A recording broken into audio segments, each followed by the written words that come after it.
Yeah. Run it back, nation. What is going on with ya? Sorry if there's a little bit of background noise during this stream. I don't know if you can hear that or not. I got fans running up here because the world decided that today it wants to be 90 degrees. And I didn't get stuff set up yet. I'm not prepared. I'm not ready for 90 degrees. It's so hot up here. It's insane. So that's one thing. Okay. Second thing, there's no NBA playoffs tonight. Tomorrow we continue. So tonight I figured, I don't know. What am I going to do tonight? What am I going to do? And lo and behold, Doc Rivers goes on ESPN today. Doc Rivers just can't stop going on national TV to say things. Why do you think ESPN keeps bringing Doc Rivers on? Is it because they know he's going to say things to get the attention of people like me who's tired of him going on TV and saying things? And then I'm going to talk about it on YouTube. And then that's going to draw even more attention to what was said on ESPN. Is that why? I don't know. But anyway, everybody in here, hit the like button on the stream. Thanks for being here. Basically, I found the shortest version. Not the shortest version, but the version of Doc Rivers on ESPN today that... So we could just watch. I didn't watch it today, so we're just going to watch it. Okay, that's what we're going to do. I don't think this will get us the C word. If it does and this stream disappears, then you know what happened. So I don't know. I'm not actually sure. I don't know what happens when a company posts a video on YouTube. Am I allowed to use that video? Probably not. We'll see. We'll see if we get sniped or not.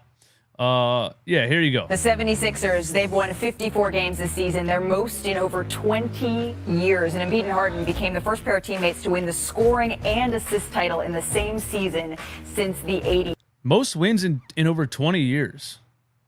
I didn't even realize that. I mean, that's the combination of a dominant center and one of the greatest facilitators to ever play the game. And head coach Doc Rivers, he enters this postseason fourth all-time in play. Can you guys hear the audio, by the way? Yes or no in the chat on the audio. Is the audio from the video playing live on the stream? Let me get a yes in the chat. Let me get a yes in the chat. Let me get a yes in the chat. Or no. Playoff wins, second among active coaches, only behind Greg Popovich. What's up, Shane? It's breaky because I'm hitting the play and stop button. And look who joins here we us go. Now. It is Sixers head coach Doc Rivers. Doc, thank you so much for making a little bit of time with us here on NBA. By the way, I'm going into this video right here with an open mind. I'm not a hater. I'm not a fan. I'm just going to listen. Today, let's just start with Joel Embiid because you come out and said it. You said Joel Embiid is the MVP. You've coached for a long time. You've coached great players. You've coached finals MVPs. You've played with MVPs, but you've never coached an MVP for their entirety of their MVP season. So what makes you so sure that it is Joel this year? Well, I don't know what makes me sure other than I coach him and I'm really biased, but I just think he's earned it. Every criteria that you can come up with, he's earned his record, our team record, just body of work. Oh, we got an echo?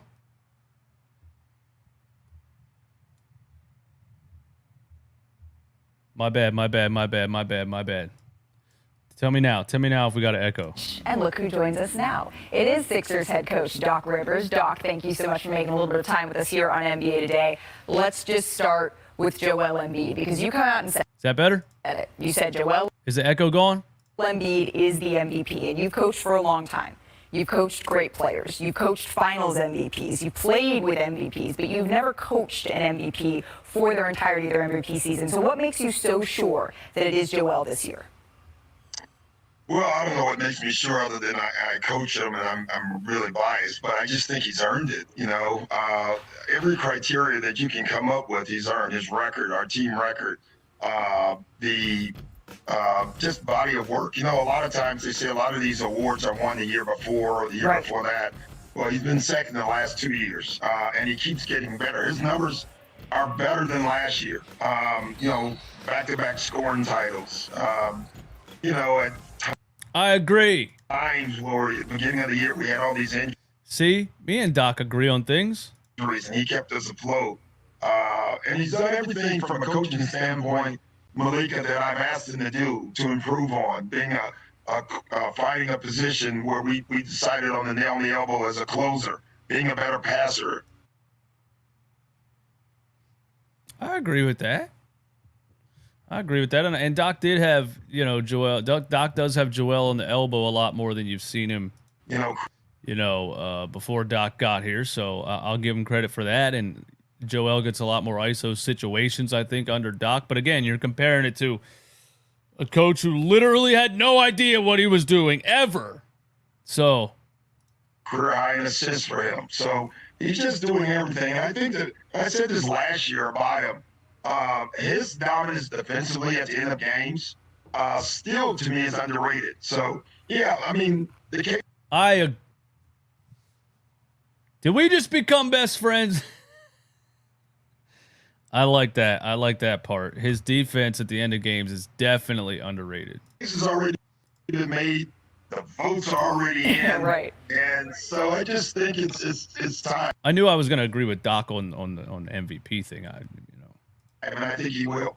Well, he's been knocking on the door the last couple of years, and certainly he is the favorite to walk away with it this year. Let's talk a little bit about James Harden. I mentioned his assists before welcoming you in.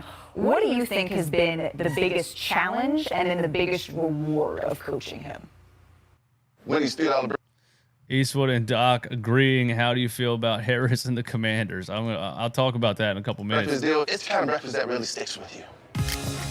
Damn, Eastwood, you don't have YouTube Premium, bro? Hell no. Tyler, breakfast. Hey, buddy. Your choice of breakfast croissant plus seasoned potatoes for just $3. Choose wisely. Choose Wendy's $3 breakfast deal. Well, I don't know if it's a challenge. I guess the challenge is that we have a generational player in James Harden. And then the coach goes to him and say, hey, I want you to play different than you've played throughout your career. Right. That's challenging. The reward and is that James has done that. And he's still getting better at it and working at it. We needed him to run the basketball team. He's done that. We needed him to still be James Harden and score at times, and he's done that. But career high in assists, it's amazing. He's going to lead the league in assists. 80s and head coach 80s and Oh, what the did I do? Unfairly, right? The questions Do him, right, or that he couldn't do them, and he's proven that. And from a coaching standpoint, and just from do him, and he's proven that he can. Now the next step is, can we, not just him, we, all of us, do that in the playoffs? And if we can, I don't know where I was. From the three-point line, is that James has done that. And he's still getting better. Goes to him and say, hey, I want you to play different than you've played throughout your career. right. That's challenging. The reward and Shane, if you want to call in after this, you can call in, Shane. You're always allowed to call in. Is that James has done that. And he's still getting better at it and working at it. We needed him to run the basketball team. He's done that. We needed him to still be James Harden and score at times, and he's done that. But career high in assists, it's amazing. He's going to lead the league in assists. This is his career high in his field goal percentage from the three-point line. We've asked him to do certain things defensively that he's done. And from a coaching standpoint, and just from everybody organizationally, this is a guy that lots of people said the things that we've asked him to do, that either he wouldn't do them, right, or that he couldn't do them, and he's proven that he can. now the next step is, can we, not just him, we, all of us, do that in the playoffs? And if we can, we're going to be All of us. hard to beat. I do want to get into those playoffs in just a minute, but I think fairly or unfairly, right? The question surrounding James Harden at times from the outside looking in was, how coachable is he? Where does your relationship stand now? How coachable is he? Has that always been a question with James Harden? How coachable is he? Very well. Very good. I mean, really good. We talk literally not every day, but we talk a lot. I mean, what's Doc really going to say on ESPN right now? No, he's not coachable? What a dumb question. I've been in this a while, and you've already said that. And you got to have a relationship. You got to, but trust and respect goes both ways, right? And we've learned that through trial and error over the last year and a half, and we have that, But Perk's been around me. I come in a timeout and I'll draw up a play, and let's say James has some input on it. There's times that I go with him and I agree, but then there's times that I don't. Are we echoing again? Hold on. All right, hold on. Let's go here.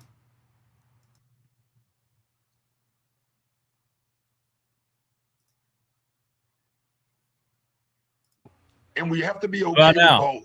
And we are. And that's what makes our relationship so good. James has an extraordinary mind. I think we talk a lot about his talent and not enough about how smart he is as a basketball player. Echo gone. I think, like you said, at the end of the day, it's what happens in the playoffs. It's what happens in the postseason. And you all have some lofty goals this year and potentially some consequences on the other side, right? James Harden is just one of the people that we're talking about looking at a contract decision to make on the other side of all of this. So for you here, I don't know what I'm doing. I need a producer, man. How do you manage that sort of pressure as an organization? What are your expectations? Malika, pressure is an interesting thing, and it's also it's team felt, it's individually felt, but it also has to be embraced, because if your goal is to do what we want to do, then pressure is part of that goal. You can't. It's no other way. Right. And so I don't think anyone's scared of that or worried about it. Consequences, like, so what? Like, we've set these goals, and if there's got to be consequences if we don't reach them, then whatever. I think that's how our guys honestly look at it. What's he supposed to say? If we lose, I should get fired. If you don't reach your goals, sometimes there's no consequences. You just got to do it better. Sometimes there are, and whatever. That's how we look at it. That doesn't affect us. Our goals are what they are. Well, so Doc Rivers, at least according to Doc Rivers, doesn't feel like he's on the hot seat.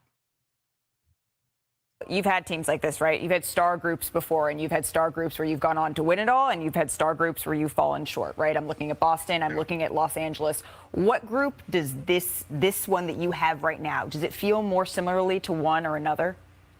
That's a great question. I would say definitely more leaning towards Boston than the Clippers, and not trying to take anything away from that team. That team was never going to win when you look back at it. We just didn't get along well enough.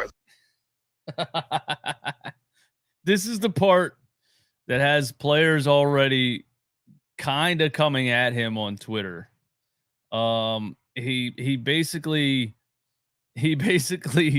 throws all of the players that were on his Clippers team under the bus right here on national TV instead of saying anything about what he did. Because, of course, as you know, Doc Rivers will never, ever, ever take accountability for anything. Or similarly to one or another? I want to hear her question again. At Boston, I'm looking at Los Angeles. You've had star groups before, and you've had star groups. There are, and whatever. That's how we look at it. That doesn't affect us. Our goals are what they are. Well, you've had teams like this, right? You've had star groups before, and you've had star groups where you've gone on to win it all, and you've had star groups where you've fallen short, right? I'm looking at Boston. I'm looking at Los Angeles. What group does this one that you have right now, does it feel more similarly to one or another?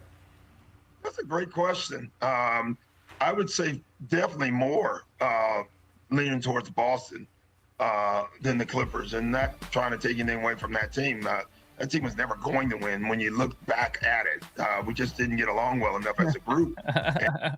Why did he say that?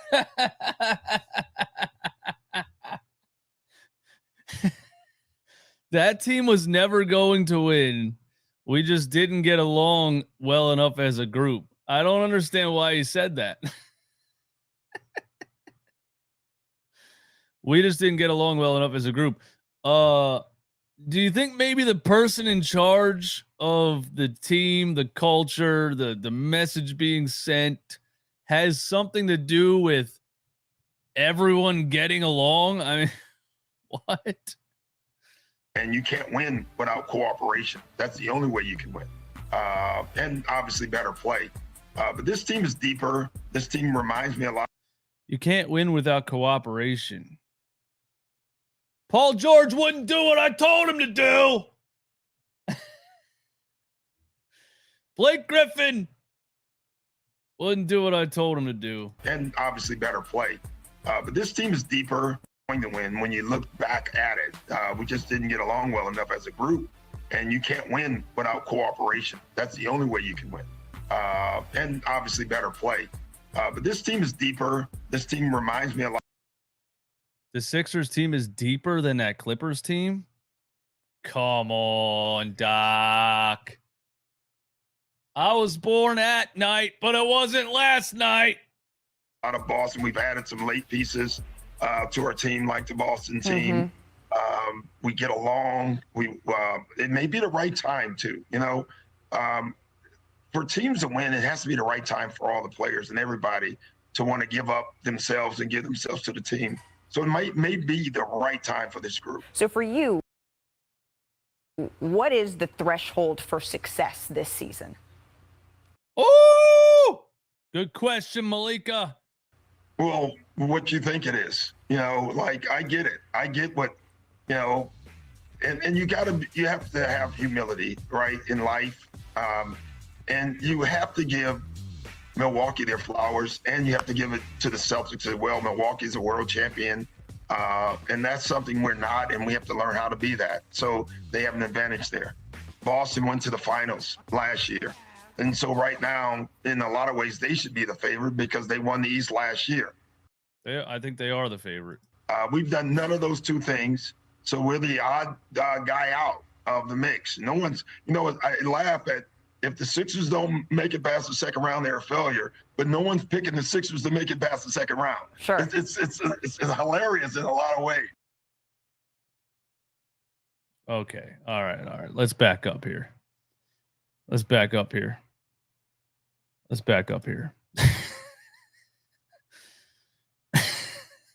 If the Sixers don't make it past the second round, they're a failure, but nobody's picking the Sixers to make it past the second round.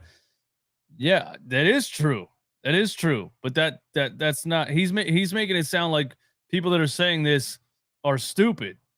What people are saying is, if you don't get past the second round, the job wasn't done, and we don't believe you're going to get past the second round.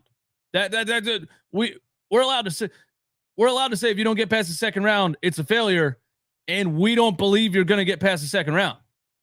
If you don't get past the second round, you're a failure, then I have to also believe that you're going to do it. It doesn't make any sense.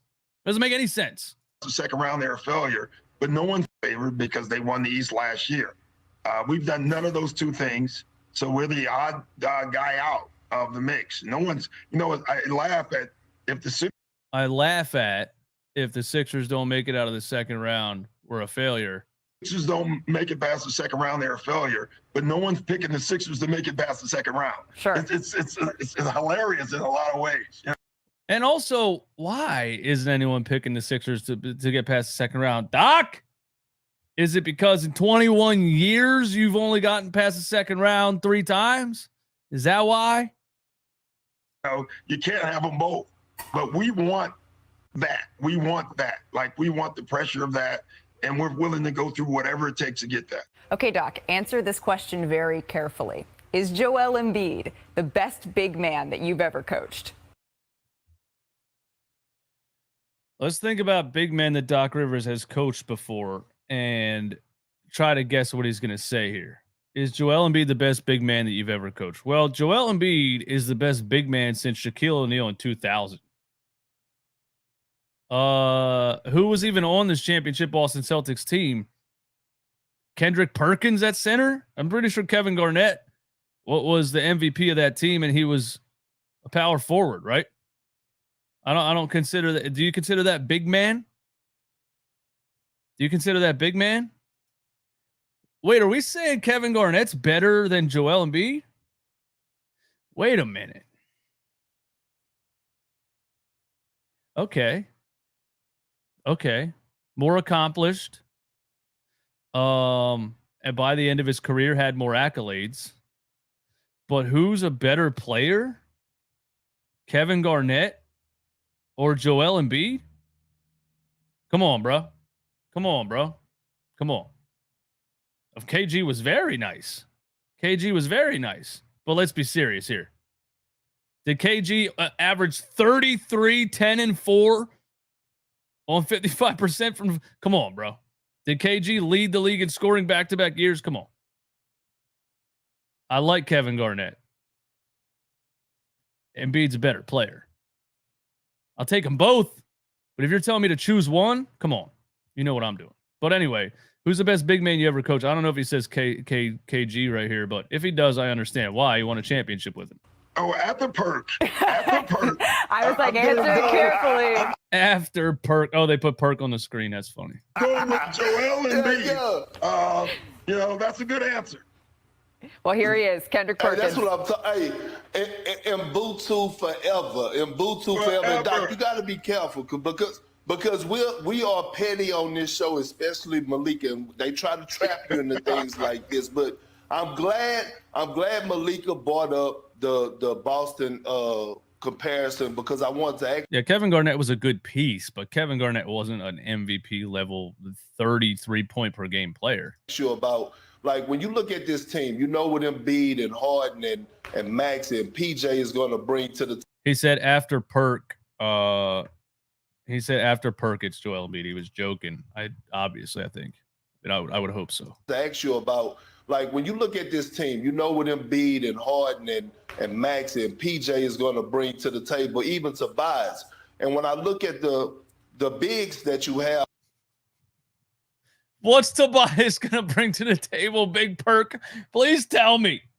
I hope it's more than the 9 points per game he's been averaging the last, 3 weeks of this season. Off the bench, you have, Paul Reed, Trez, and Dwayne Dedman. That's something like Leon Poe, Big Baby, and P.J. Brown. But then I'm looking and I'm saying, well, who is the James Posey? And that happens to be Niang, right? And I want to know.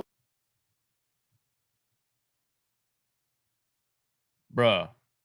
Because I watched a lot of y'all games, and every single time he's always ready. He done came in off the bench and gave y'all life, knocking down shots, taking charges, bringing tenacity. I just want you to explain to me and the world what he's meant to your team and how valuable he's going to be for us going. Why is the last segment of this show about George Niang? What? That's the player you guys picked. We got to talk about a specific player at the end of this segment. Who should it be? That's who they landed on? Oh my God, bro. What? I think they just looked at a stat sheet and they saw that he shoots 40% from three and he plays 20 minutes a game off the bench or whatever. And they were like, this has to be the guy. I don't know. I didn't watch any Sixers games this year. Did you guys watch any? No, I didn't watch any. Did you watch any Sixers? No, I didn't watch. Aren't we all voting for MVP? Yeah, we didn't watch the games though. What do you think we are? To the postseason. Yeah, that's a great comparison. You got to be a little bit of an instigator, which Pose was. I mean, Pose was a great instigator. He was the king of the foul after the foul. And you got to be able to speak up to the stars. And you know what I mean there, Perk. Like, it's really important. The one thing, every championship team, they have buy-in. Every single guy has bought in. I will say this team is the first team that I've had since Boston where you know that everybody's bought in. There's no BS. They're bought in. They want to be a team. But George Stink bug, man. I love that he just threw the Clippers under the bus once again. They weren't bought in. Boston was bought in. Philly's bought in. Again, he blames the players. I won one championship because that was the only team that I had where all of the players were bought in. All of my other playoff failures, the team wasn't bought in. Who gets the team to buy in? Whose job is that? It's almost like that's the responsibility of a head coach. What does bought in even mean? The Sixers have one of the worst transition defenses in the league. They're very lazy. They let guys cut back door. They don't box out. They're one of the worst rebounding teams in the league. Are they bought in? George is great because George will tell Joel and James. In my honest opinion, this Sixers team is not bought in. Joel Embiid is amazing and covers up a lot of flaws. I really think that. Exactly what he thinks. And that sounds nuts, but it's really important. It's really important when you have veteran guys off your bench that are willing to speak up to everybody. What's right is right. And so, guys, I got bad news for you. We're getting about 25 minutes a game of George Niang in the playoffs. Just wait on it, bro. 2 days away. We're 2 days away from George Niang in the playoffs, man. I think that's been a very important part to our team. And PJ Brown, too. We have two guys that have been in the league. PJ's won a title. He just called PJ Tucker PJ Brown, by the way. 40,000 years old. And he tells you what he thinks. And he tells them all. Bootzilla, you're right. The best player usually covers up a lot of flaws. I agree with that, but I believe that Joel Embiid is covering up a lot more flaws than some superstars on some other teams cover up the flaws for those teams. I'm just saying, I think the Sixers have a lot of issues that are going to come out again in the second round against the Boston Celtics. Unfortunately, I think we have a chance against any team in the NBA, but that's the team that these flaws are not going to look good against, bro. What he thinks. And I think that's great for our basketball team. You kind of have to have that balance, all of those pieces. Absolutely. Plus, I love that George Niang's nickname is the minivan. Doc Rivers. Nobody likes that. Your nickname is literally an insult. They call you the minivan because you're wide, slow, and can't jump. Why would that be a good thing? Thank you so much for spending a little time with us on NBA Today. Thanks for watching ESPN on YouTube. Anyway, there's what Doc said on ESPN today. And he kind of threw his Clippers players under the bus. And of all people, the one that I've been roasting recently for his takes on Joel Embiid MVP race and such, JJ Redick. Let me get to my Twitter page here, and I'll show you what I mean if you haven't seen it. So Doc Rivers said that, and about the Clippers, about that team wasn't going to win anyway. We where the hell is it, man? Damn. Let me go to JJ Redick.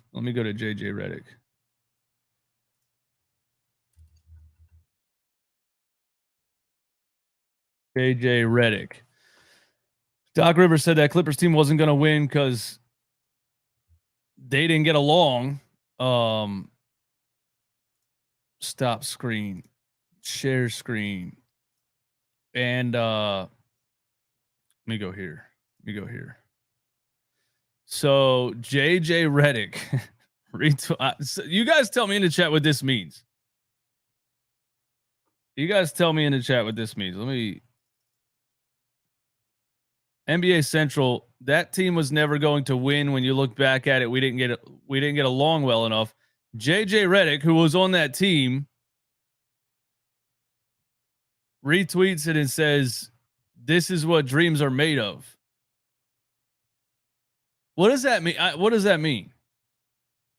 Why did JJ Redick retweet this and say this is what dreams are made of?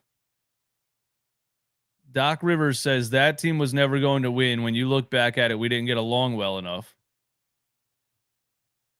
JJ says this is what dreams are made of. I don't know what he means by this is what dreams are made of, though. Can anybody explain it to me? Bobby, you got put in timeout for coming at my boy Shane. Don't ever come at my boy Shane in the chat, bro. That's the OG right there. You respect it. Anyway, let's get back to business. He's being sarcastic. All right, but what does he mean?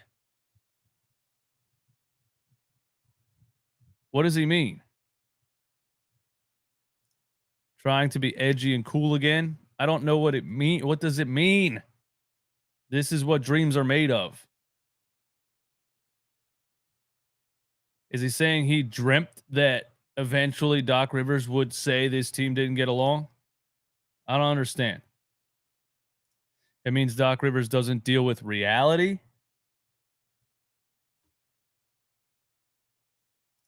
I get the feeling that DJ Eastwood can't wait for Doc Rivers to mess up. I don't have to wait for it.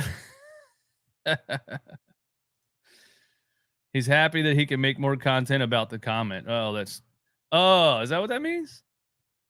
This is what dreams are made of. So now he has a new podcast topic that he can talk about why Doc Rivers said that. Now he can talk about that team. He's probably being snarky that he threw him under the bus and is upset. Yeah, that's what I would go with. That's what I would go with. That's what I would go with. One more thing. Let's go to, how do I search? 94.1. I guess I got to type in what the hell's the 94.1 radio station called in Philly? What's it called? Because they posted a clip that I want to play, and I forget what 94.1 is called. WIP. Thank you for that. Thank you. WIP 94.1 WIP. Where the hell is it at? Latest people. No. At WIP 94. At 94 WIP. There it is. They posted a clip of another Doc Rivers interview. I think it was after practice, I guess, if that's what we're calling it. 3 hours ago. Let's see. Here it is. This is an interesting one. This is a very interesting one. Somebody asked him, and this sounds like something. This sounds like something Howard Eskin would ask Doc Rivers. Somebody asked him if the Sixers come up short this postseason, should they make big changes? To follow up on this topic, your goal is the finals. Your focus is the Nets right now. Yeah. But do you think that if your goals aren't reached, generally speaking, that there could be changes made? I don't, but you guys do. You know, and He sounds mad right away, dude. This is what this guy's done with the media for. Look at Keith Poppe. What is he doing? This is what he's done with the media for 3 years now. He gets so offended, bro, right when they ask him something like this. But do you think that if your goals aren't reached, generally speaking, that there could be changes made? I don't, but you guys do. You know, and I've always said that, not just for me. I'm saying that up front. I think that's the dumbest thing in the world.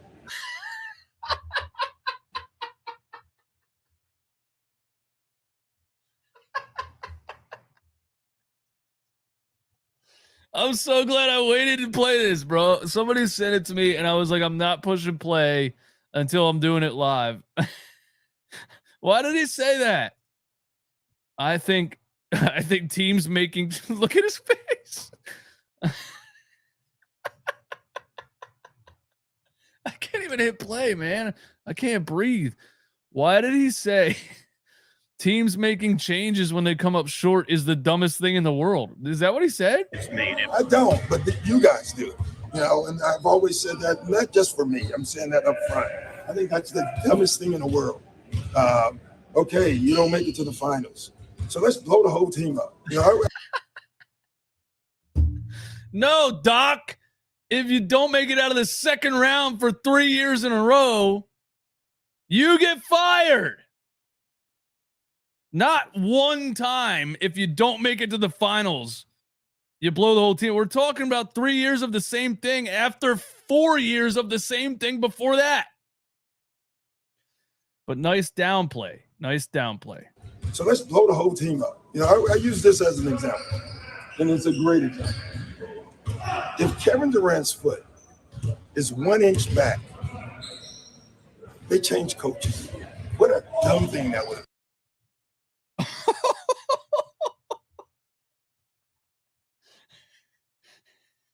He's so mad about that question. Oh, man. Dumb thing that would have been. No, I mean, what is he supposed to say? I mean, he's not supposed to get so angry at somebody asking him, basically, should you be fired if the Sixers don't get there? He should just be like, you know, that's not up to me. That's not my decision to make. If we fall short, the organization's going to make the decision that they think is best for the team. He gets angry and he goes on this rant. And he said if Kevin Durant's foot was back 1 inch, they changed coaches. He's talking about the other team. I forget what team the Nets were playing in that series, but Durant hit a 2. If he hit a 3, Brooklyn moves on. I forget how that went, but I knew what he meant by it. But It's back. If Kevin Durant's foot is 1 inch back, they change coaches. What a dumb thing that would have been.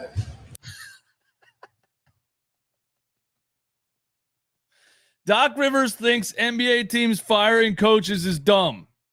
He thinks he never should. Bro, Boston traded you. They traded you because you had value at the time. And they got a first-round pick for you. The Magic fired you. The Clippers fired you. The Sixers are going to fire you if you don't get it done this year. But you think coaches getting fired is dumb. I'm just making a point. That's pretty good, what? He's so mad. Now he has to play it off. That wasn't bad. Yeah, you need to do that. Yeah, no, I didn't even have to dance on that. That's a fact.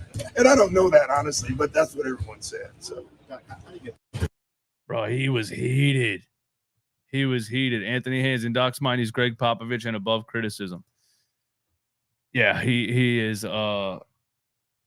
It's just, you know, it is what it is. We're gonna find out very soon. You know, what happens. We're gonna find out very soon. But you know, Doc saying he doesn't feel like the team is under pressure is funny to me. Him kind of saying, you know, if you don't get it done, you don't get it done. It is what it is. Whatever is kind of funny to me.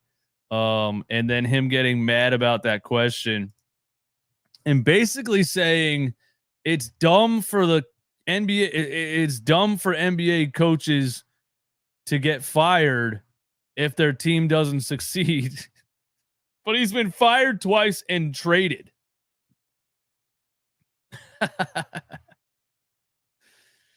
Oh man, that's hilarious.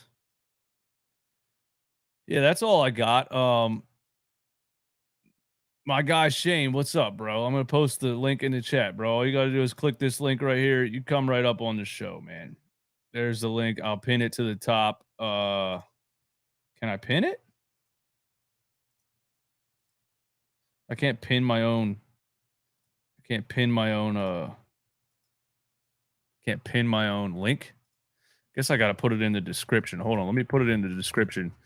And do it that way. Well, studio.com, studio.youtube.com. How about that?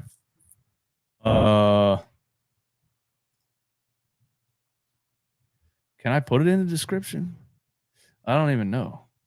Edit description. There we go. Live stream call in link.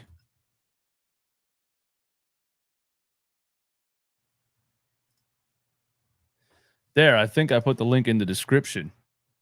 And it's in the chat right there. I think it is. If that doesn't work, let me know. Talk about Josh Harris. Okay. Thank you for that. I forgot about that. Josh Harris purchases. Wait. Let me say it the way that it's supposed to be reported.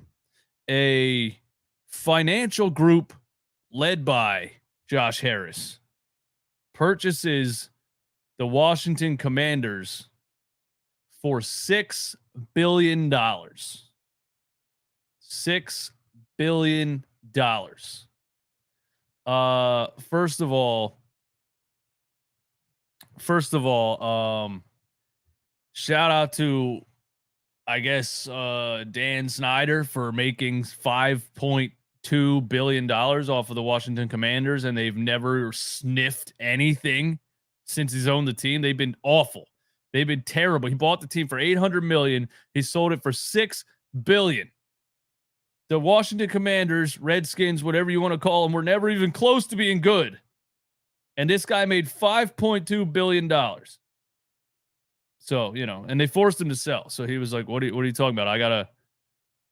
You telling me I got to go live happily ever after with $5.2 billion? That's not too bad.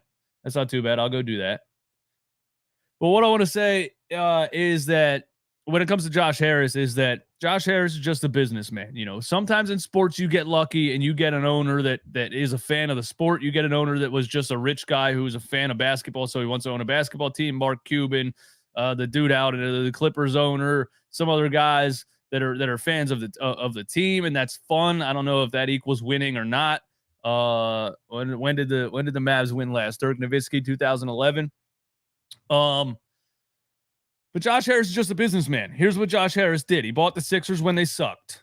They tanked it. They drafted players so that they could put posters on the outside of the Wells Fargo Center, sell the city hope. Look, we're going to be good again. Look, you're not going to suck forever. It's going to be great. We got 2-3 young stars. It's going to be great. Come back to the arena. They sell tickets. They sell jerseys. The worth of the team skyrockets. He makes a massive profit. He doesn't actually care if you win or not, because why would he care if you win or not?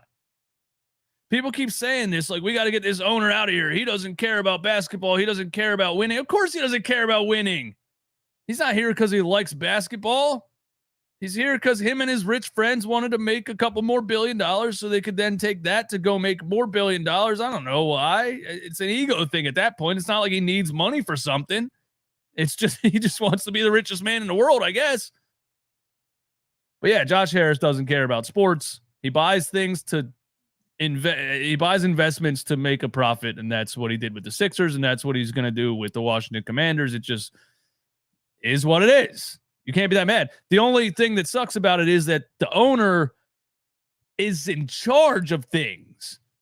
And when it's someone like Josh Harris and his dumbass friends like Scott O'Neal, who resigned after there was the rumors that he was involved in the Mikal Bridges trade, and they hired Brett Brown and Elton Brand to be yes men so that they could tell him what to do because they thought they were playing real life 2K with $1 billion sports franchise.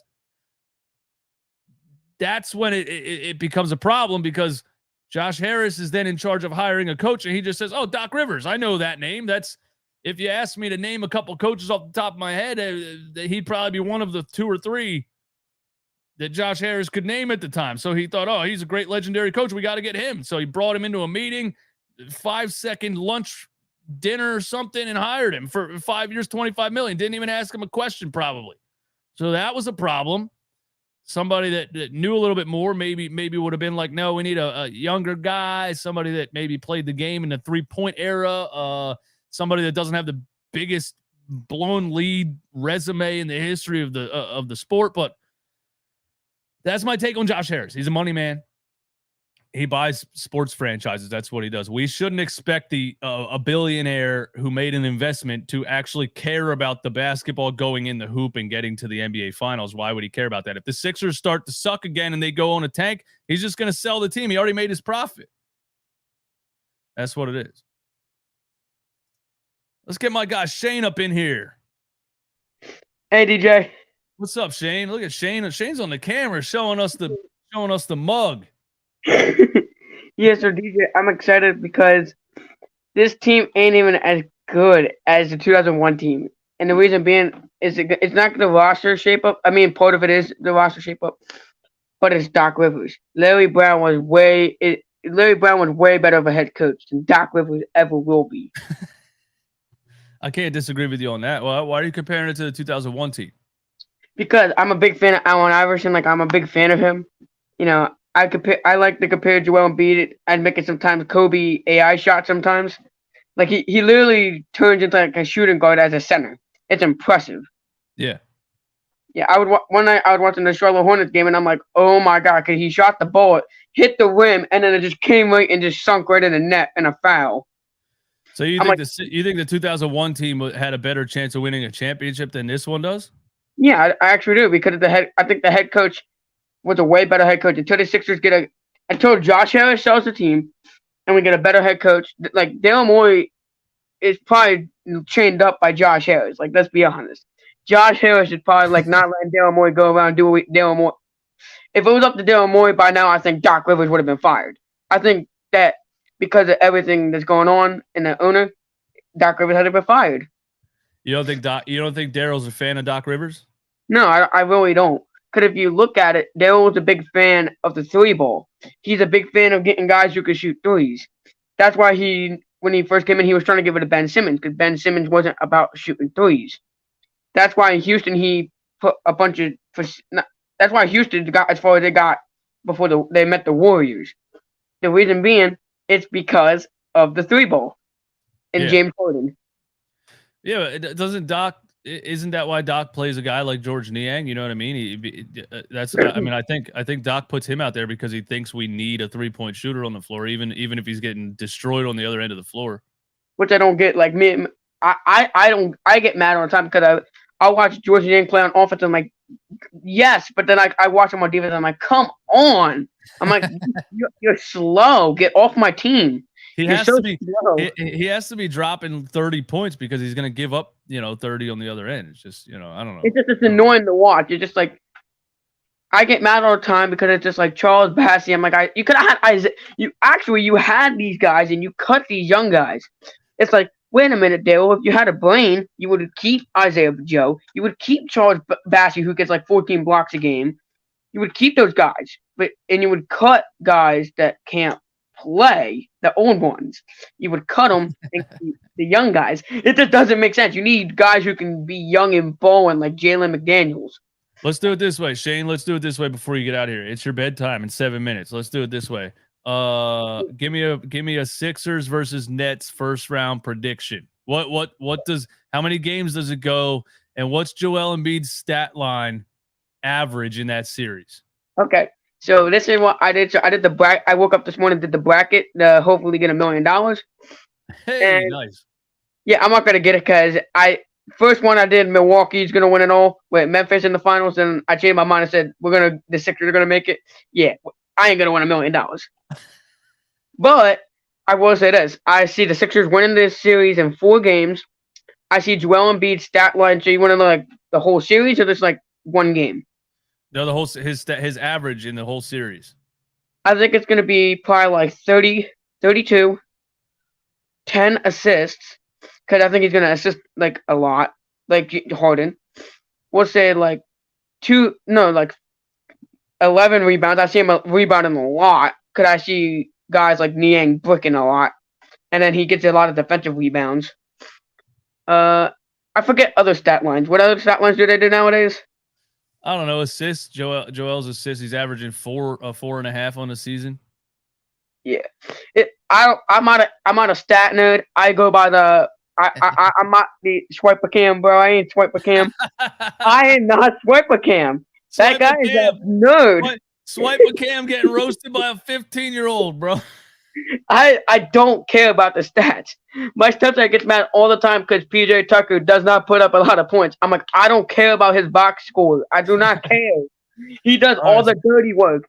So you got the Sixers winning in 4 games. You're not giving the Brooklyn Nets even a single game. No, because the Brooklyn Nets, they're just playing with house money. They're basically like the Eagles before the Eagles were really good. When Nick Sirianni's first year, they were just playing the Buccaneers with house money. So it's just house money the Nets are playing with. They ain't expecting to win any games against the Sixers.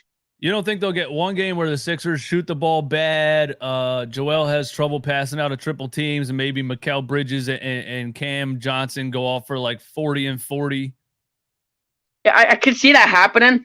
But like another thing that I heard Mark Zumoff say, that Mark Zumoff is an amazing announcer. You know, an amazing guy. I grew up like maybe 5 years with him. Not as many years as you have, but like the point that he made was basketball is about momentum. One team, and I've always said that I believe this. The Sixers will get a run. Brooklyn's gonna get a run.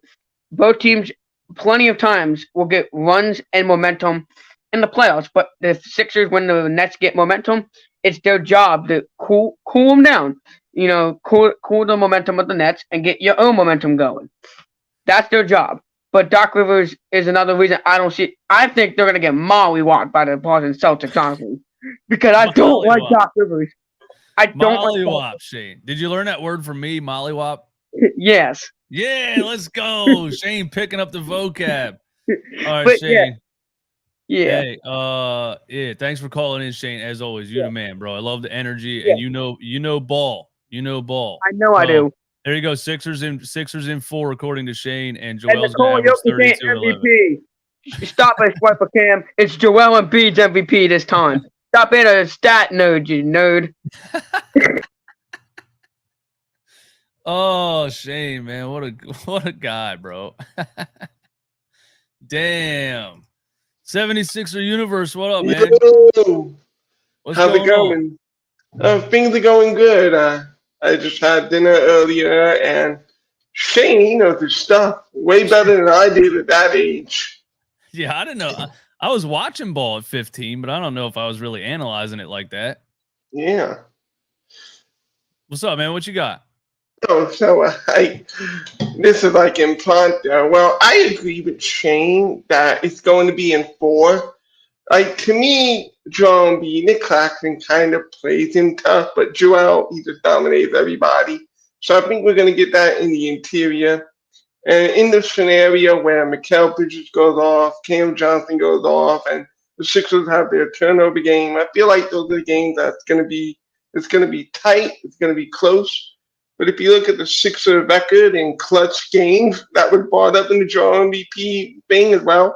The Sixers have been like a 60% winning team in clutch situations this year. So I feel like the Sixers, against a team like the Nets, they'll get those clutch games out.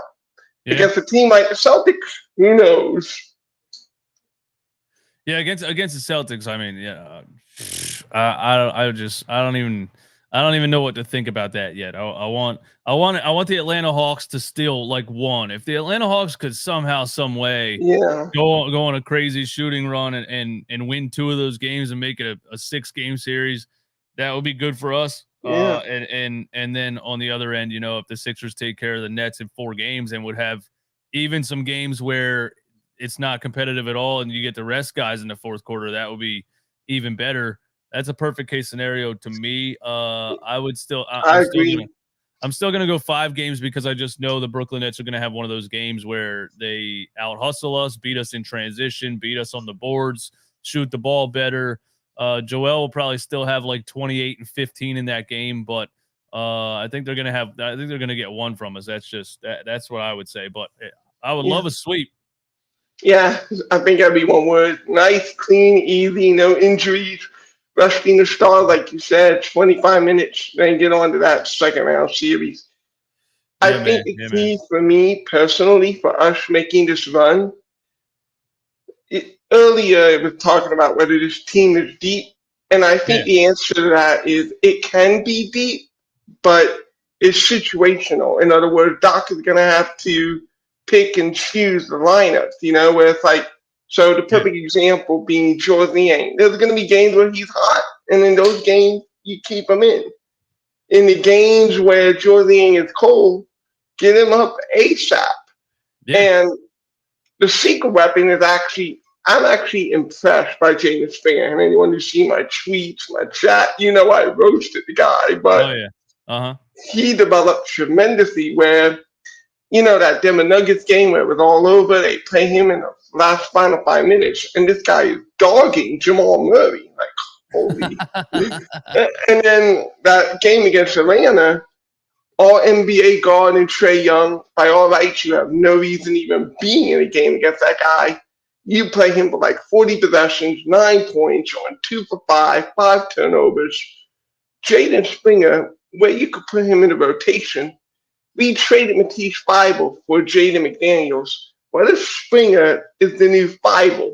Bring him in for 10, 15 minutes, get some steals, get some deflections, and get out and run.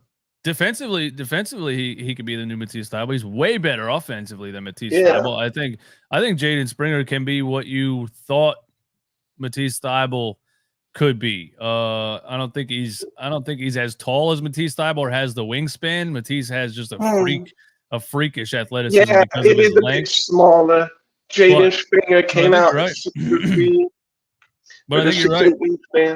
But I think you're right. But I think you were very accurate with the fact that this team can be deep. It's just it's all about lineups. It's looked deep before those games where we were playing without James, Joel, and Maxey when they were all injured in the beginning of the season. We went on a couple of runs where we beat some good teams. I think we beat the Memphis Grizzlies in that run with our bench, a fully healthy Memphis Grizzlies, and people were talking about how deep the Sixers are, how great the bench is, and I said, wait till they come back and the pecking order comes back, and Doc is going to continue to do what he did before, and that's exactly what happened. And then you see these last couple of games where we're resting our guys at the end of the season. All of a sudden, the team looks deep again. Look at all these bench guys running, sharing the ball, scoring, rebounding, running transition. And it's like, is the team deep? Is the roster good because Daryl Morey knows how to build a roster?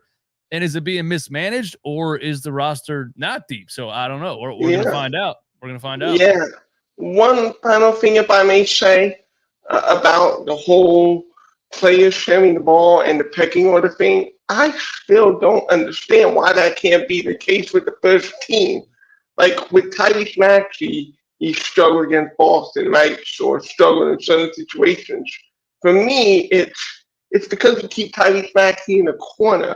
We're starting to run some dribble handoffs lately, but it's just not enough. Run some more screens, run some misdirections. Tobias Harris is struggling. Why not run a pick and pop? Have someone beside Embiid screen for Harden. Mind blown. Just get more players moving. Hey, we'll see, man. 2 days away. I'm excited for it. All right, man. Thanks for calling in. Yeah, we'll see, man. 2 days away from Sixers Nets, Saturday at 1 p.m. We'll be live on Playback TV, watching that. Playback.tv/runitbackphilly. You know what it is. I'm expecting the playoffs to go crazy over there. We broke 100 live viewers a couple of times toward the end of the season. It started to grow tremendously, and so I'm expecting the playoff games to keep it going. So come on through Playback TV to watch all of the NBA playoffs. Actually, we were just up here the other night watching Atlanta Hawks Miami Heat playoff game. Tomorrow night we have a Heat versus who the hell's left in the East? Who's 9 and 10? Because the Heat lost to the Hawks, so now they have to play the winner of 9 and 10, the Bulls. Heat versus Bulls tomorrow night. We'll be up here watching that. Playback TV. Come and join us. And then Saturday at 1, we'll be on watching the Sixers versus the Nets first round. Man, I'm nervous. I'm nervous because I know how good the Sixers can be. I know how much they can dominate the Brooklyn Nets, but I also know how much the Sixers have played down to competition this season. And I know how sometimes they come out with no energy. Sometimes they come out and get out hustled, out rebounded, beat in transition, and they look sluggish and they look outmatched athletically and just effort wise. I'm hoping that was just a regular season thing, that's not a thing in the playoffs, but I'm a little bit nervous because the Sixers could come out and kind of jog around and look lackluster against a young, hungry team like the Brooklyn Nets. So I'm hoping we don't get our cage rattled. I'm hoping we don't get some kind of unexpected circumstances happening. I'm hoping it's just as smooth sailing as we think it's going to be, but it's an NBA. The Brooklyn Nets are an NBA team. They got NBA players. They have a couple high-level NBA players. Mikal Bridges with a chip on his shoulder. You know there's a chip on his shoulder. He said the other day in an interview how pissed off he was when the Sixers traded him on draft night. There's a chip on his shoulder. Mikal Bridges has been averaging 27 points a game since he went to Brooklyn. I'm nervous. We'll see what happens, man. I'm not going to be able to sleep. It's going to be like Friday night for me is going to be like when I was a little kid waiting for Christmas morning. You know what I mean? I can't handle it. It's like the beginning of the NFL season for me. Like you go the whole summer, you go all the training camp, and then the first game gets here and you're like, this is actually happening. We finally get to see it. Also, I haven't had a drop of alcohol in over a month. It's the first time I've done that in probably way over 10 years. So my nervousness, it just has to be nervousness. I'm not going to rely on chugging 7 Miller Lights to deal with it either. Hey, thanks for tuning in, my people. It's been fun. I just wanted to go over what Doc Rivers said on ESPN because I think some of it was funny. And the Sixers versus the Brooklyn Nets Saturday at 1 o'clock. Join us. Thanks for hanging out. Thanks for being active in the chat. And I will see you all very soon. Later.